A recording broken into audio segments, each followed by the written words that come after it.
That's our presentation for today. We have some time for some questions if you guys would like to ask them. We've got two veterans of Blizzard Entertainment, 12 years using tools like the Starcraft 2, the Warcraft 2 tool, and of course they got a bunch of work on Starcraft 2 as well. We can answer a lot of questions for you about what is and is not possible with our Starcraft tool editor. All right, if you guys have questions, make sure to line up in the center aisle here. Hi, Dustin. I'm I'm a huge fan of the replays, and your commentator on the Starcraft battle reports. Those are awesome. And my question was, it sounds like it's a huge esports thing. You're starting with Starcraft 2. My question is, are you planning on building that into Starcraft 2 and BattleNet so that people can hop online and watch replays just as spectators? I could save a replay to my hard drive and say, hey, come on guys, check this out. This was a great game between me and so-and-so. Sure, so I would disagree a little bit that we are building esports. Esports has been built by you guys around the world for years now. We are definitely trying to expose more people to esports as much as possible. I think it's a really fun way to play, and it's a really sort of exciting way to experience the game. We do have a lot of plans for BattleNet in terms of continuing to promote esports. Some of this we've talked about yesterday, and Rob talked about in his presentation, with sort of better score screens, better observer mode features, better replay features. We're going to continue to work at the office on how we can continue to promote esports. I don't know we have a ton of plans already to reveal quite yet, but yeah, absolutely, esports is a huge focus for us. It's a huge focus for the next generation of BattleNet, and it's something we want to continue to work on. Yeah, hi. I was watching the art panel yesterday, and they talked a lot about the physics of the different debris when things are blown up. Will that be affecting your own troops or enemy troops or other obstacles that can be blown up in-game?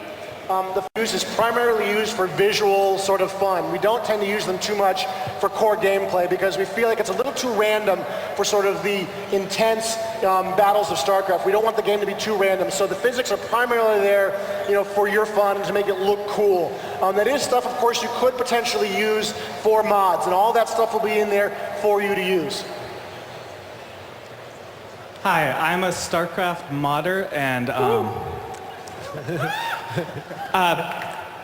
in the general gaming community, when someone refers to mods, they're referring to things like Counter-Strike, things that were an entire new game on using an existing engine.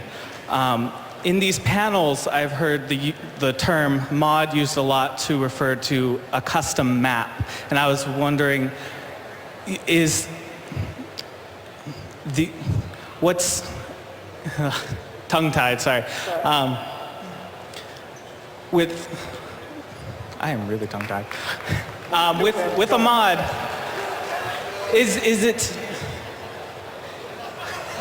It's okay. I think he's asking for a definition between a map and a mod. I got a way to go on, what's the difference between mods and sort of custom maps, right? And for us, they've sort of been one and the same. I guess technically Dota is a custom map, but wow, what a difference, right? It's such a completely different experience.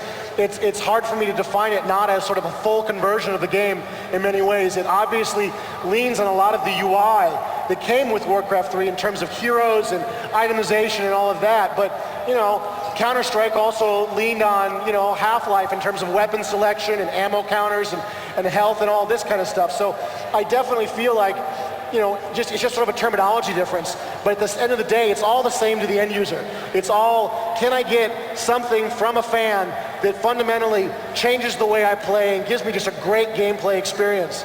And that's really what we're going for, and that's what I think the BattleNet really provides. It provides just a wide range of gameplay experiences. I mean, I've played hundreds of different tower defenses, and you can just go online and you can just download one and play, and they're all just a ton of fun. And so I think it's just a great way for our fans to put their work out there, to explore, and to create some really great content. All right, with the new BattleNet platform and the new tools for StarCraft, is there any capacity for group collaboration, such as an ability for artists to offer art assets and terrain developers to develop terrain, and to all work together within the tools that are offered? You guys want to speak to this one? Yeah, there definitely are plans to try and give modders and artists the ability to create that type of product and share it amongst other people. I don't know if exactly we'll have all of that in place at SHIP. Yeah, there's some definite questions that are still open about exactly what's going to be possible at SHIP and what's not going to be possible at SHIP, which is why we're not really sure to answer your question. But we're definitely looking at ways to create libraries so you can pass those around, so you can work on different parts of the map at the same time. We have the ability right now to import triggers separately from terrain, so it'll be possible for one person to run one part of the map while another person works on another part of the map. But which parts of these make for sort of the final shipping version of the editor is not 100% set in stone, but clearly it's a valuable part of creating a mod. Like we do that all the time in the office. Like we have, engineers and artists working separately. And if you could have the same kind of basic working environment, it'd be a huge asset to the mod community. So it's something we definitely want to support. I have a question about battle reports. How often are we going to see them, and will we ever see David Kim lose? Nerf David Kim, yeah. So I don't know, hopefully David Kim will lose a game today. We've got a game going on here at 5 o'clock today over in the next hall where we're going to have a 2v2, and I encourage you all to come on over there and watch and see whether David Kim can hold his own or whether he finally gets punked down by some other players. The battle reports are something we sort of do in our spare time. Like we're trying to build the game. We're trying to build these missions. We're trying to help, BattleNet get ready. We're building all these missions at the same time. So whenever we get a chance, whenever we get a really cool game, we try to get down to the audio department and get their help and put together a battle report. So they kind of come, as the good games come and as time, permits. We've had some good games played recently, but we're getting ready for BlizzCon. So as often as we can get them to you, we absolutely will. But I have to say, for us, and I hope you'll agree, getting the game done does have to come first. All right, I guess I got two questions. The first is, does Blizzard plan on making anything kind of like Dota as a Blizzard game? And the more important question is, can I have a Starcraft 2 beta key?